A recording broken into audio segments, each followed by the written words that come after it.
The C-SPAN networks bring you long-form public affairs programming from the nation's capital and are a public service of your television provider. C-SPAN, created by cable.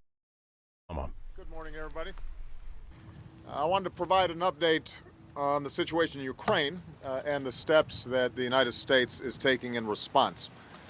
Over the last several days, we've continued to be deeply concerned by events in Ukraine.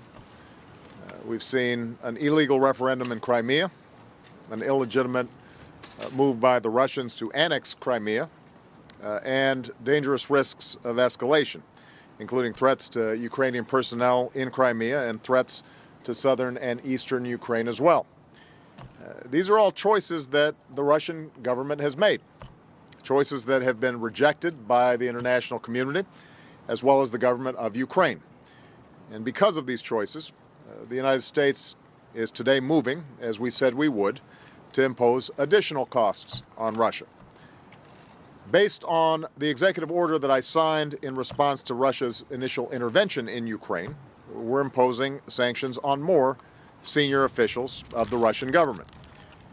In addition, we are today sanctioning a number of other individuals with substantial resources and influence who provide material support to the Russian leadership, as well as a bank that provides material support to these individuals.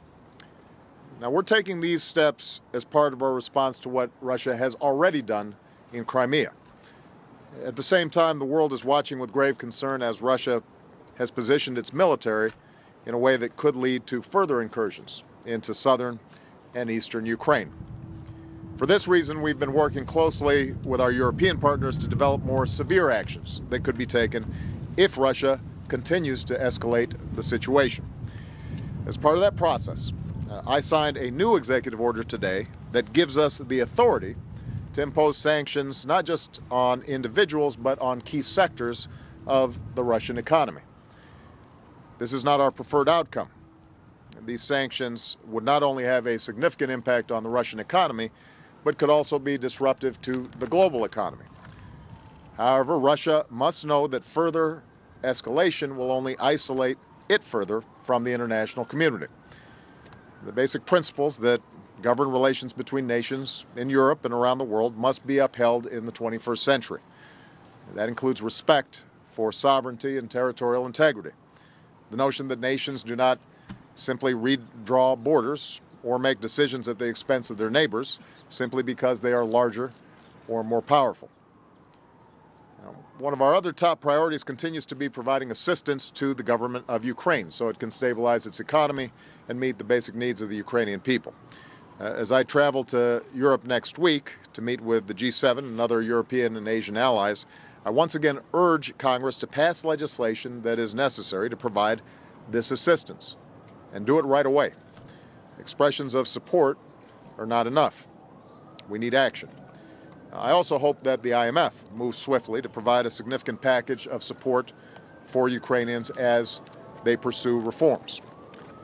In Europe, I'll also be reinforcing a message that Vice President Biden carried to Poland and the Baltic states this week. America's support for our NATO allies is unwavering. We're bound together by our profound Article 5 commitment to defend one another and by a set of shared values that so many generations sacrificed for. We've already increased our support for our Eastern European allies, and we will continue to strengthen NATO's collective defense, and we will step up our cooperation with Europe on economic and energy issues as well. Now, let me close by making a final point. Diplomacy between the United States and Russia continues. We've emphasized that Russia still has a different path available, one that de-escalates the situation and one that involves Russia pursuing a diplomatic solution with the government in Kiev, with the support of the international community. The Russian people need to know, and Mr. Putin needs to understand, that the Ukrainians shouldn't have to choose between the West and Russia. We want the Ukrainian people to determine their own destiny and to have good relations with the United States, with Russia, with Europe, with anyone that they choose. That can only happen if Russia also recognizes the rights of all the Ukrainian people to determine their future as free individuals.